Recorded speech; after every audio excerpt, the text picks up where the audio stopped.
So what if we take everything we learned from the GTA 6 leaks and now everything that we've learned from the trailer? Let's start off with the map and location. GTA 6 takes place in the state of Leonida, which is Rockstar's version of Florida. We have a pretty good idea of what the map is going to look like, and you can see that on screen right here.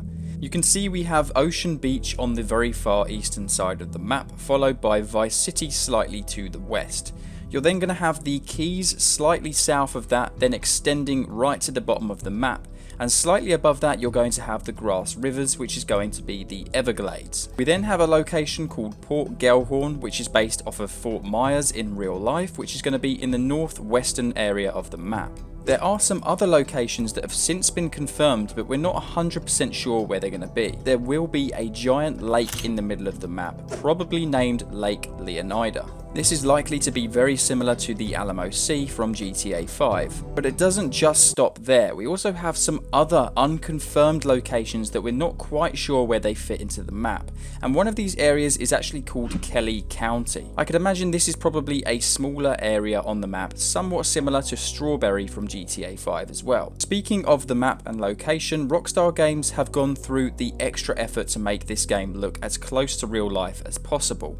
As you can see from this screenshot right here, this is the real life location compared to GTA 6, and you can see virtually every building is scaled to 1:1 scale, besides the building on the far left. This just goes to show how incredibly detailed this map is going to be in scale, because this is a real life island called Biscayne Island, and if you compare the two here, you can see the striking resemblance with nearly every building scaled 1:1, and even the island is pretty much the same size as it is in real life as well. The game is going to be truly alive with tons of nightclubs, Malibu Club returning from Vice City, super yachts and rooftop parties. The streets are going to be packed with life, and the amount of NPCs that we can find on beaches is absolutely outstanding. Just take a look at the amount of NPCs that we can see right here. The skies are going to be completely filled with tons of air traffic, and the waters are going to be filled with jet skis and fishing boats. The AI are also stepped up a notch too, with even more detail. You can see here they're throwing items to each other, spraying people with suntan, jogging with their pets, and tons more. And aside from this, there's also different gangs in different culture groups, such as the Hillbilly Mud Club. This is a parody of the real-life Redneck Mud Park, which is a real event that happens in Florida. The streetcar meets, biker gangs, and all of the street takeovers we see in the trailer as well are also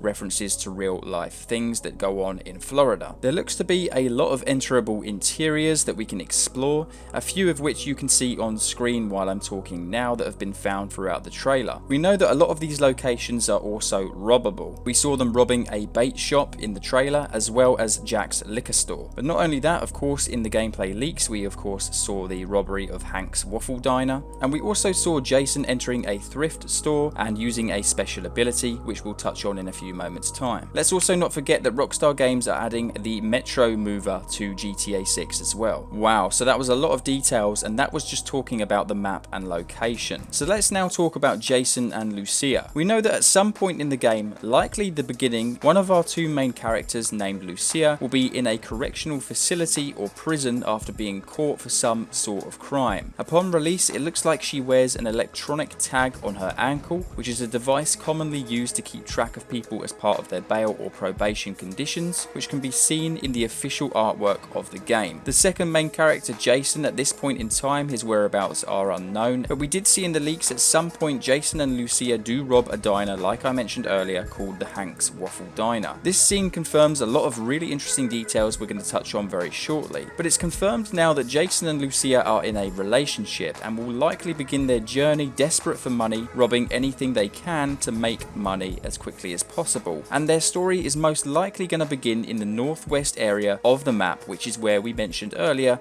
is going to be Port Gellhorn. It's not confirmed, but it's most likely the case. We saw this in the leaks as well because Jason and Lucia are actually staying in a small hotel or apartment in the northwest area of the map that's believed to be near Port Gellhorn. And in this scene in the trailer right here, where Lucia is talking to Jason, this scene happens to be in the very same building or apartment we saw in the leaked gameplay. So this is probably our first look at one of the official safe houses early in the game that we stay at. It looks like a big part of the story dynamic between Jason and Lucia is definitely going to be inspired by Bonnie and Clyde.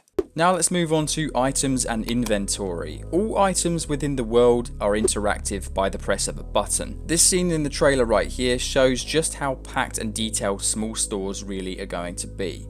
Unlike previous GTA games where you're able to pick up items automatically just by walking over them, this time you can now interact with each individual item, weapon, clothing or whatever that's on the shelves in front of you, and that includes money as well. We saw this in the leaks when they're robbing Hank's Waffle Diner, where the store clerk or whatever you want to call him puts money onto the counter, and rather than that money just instantly being added to our inventory, there is a button on the screen to pick the money up. Now this system for picking up item continues and carries over to valuables as well. As we know, you're going to be able to find a wide range of items, and shown on the screen here we can take them to the cash and carry or thrift stores, which is where we're going to be able to sell them for money or even rob these stores too. So I mentioned earlier about special abilities, and this is where we're going to touch on that very briefly, because during the leaked gameplay we saw Jason using some sort of ability that looks very similar to Arthur Morgan's Eagle Eye ability in Red Dead Redemption 2. Now this ability seemed to light up every valuable or every item that we could steal, possibly,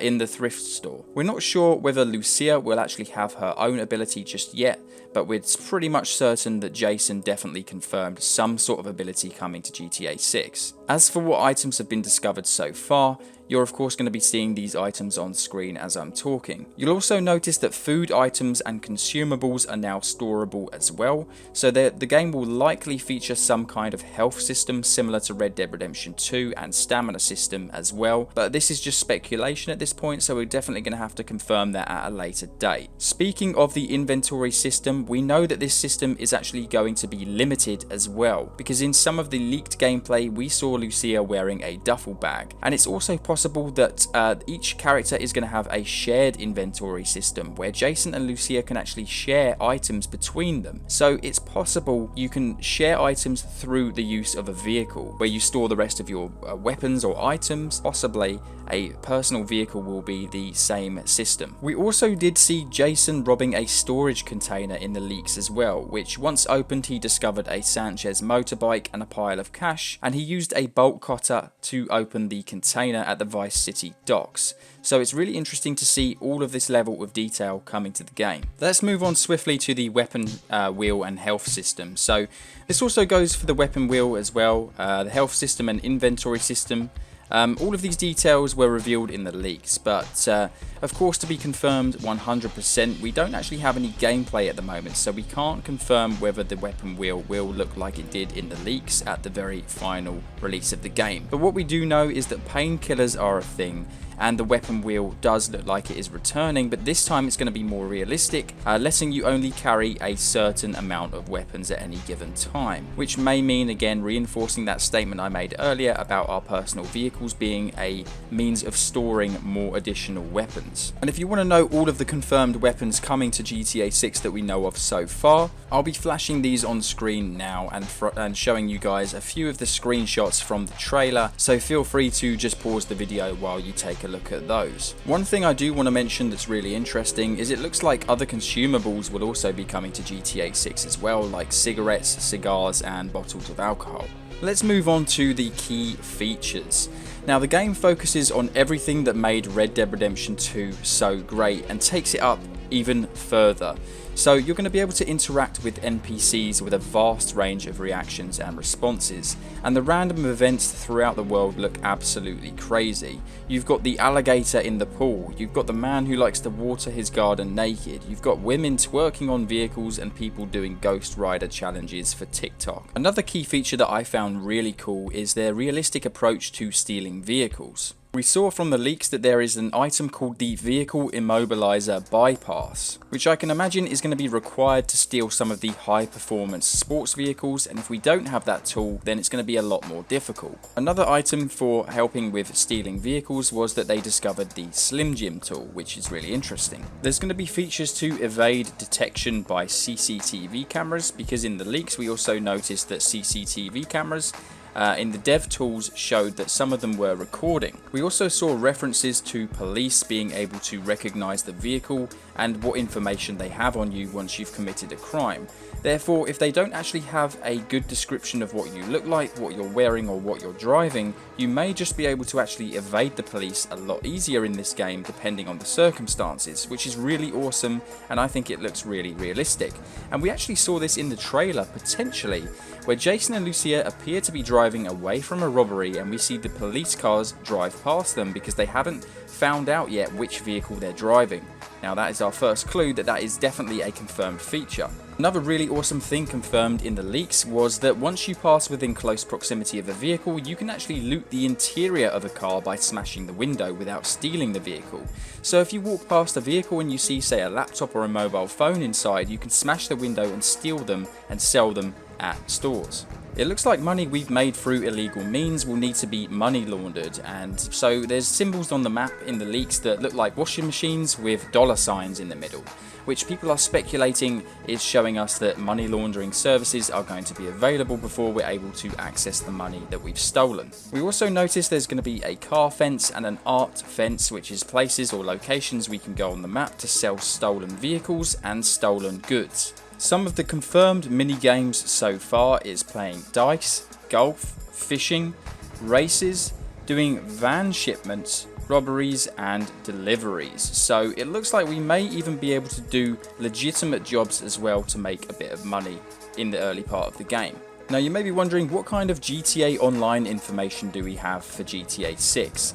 Well, in the leaked gameplay we saw one clip that was believed to be multiplayer mode, and it went on to show that there was a 32 player lobby, so it doesn't look like 60 player lobbies are making their way to GTA 6, but as you can imagine, the amount of resources and sheer size of this game, it's not surprising that that's the case. You can also now choose whether you want to sit in the passenger seat of a vehicle or enter through the driver's seat, which makes me think that it's possible that Lucia or Jason, vice versa, whichever one you're not playing as, you can instruct them to drive to the next objective while you sit in the passenger seat and take care of any police chasing you or whatever the situation might need. If you've enjoyed today's video, I hope I've earned a like from you and possibly a subscription, and I'll see you guys sometime soon when we find out more about GTA 6.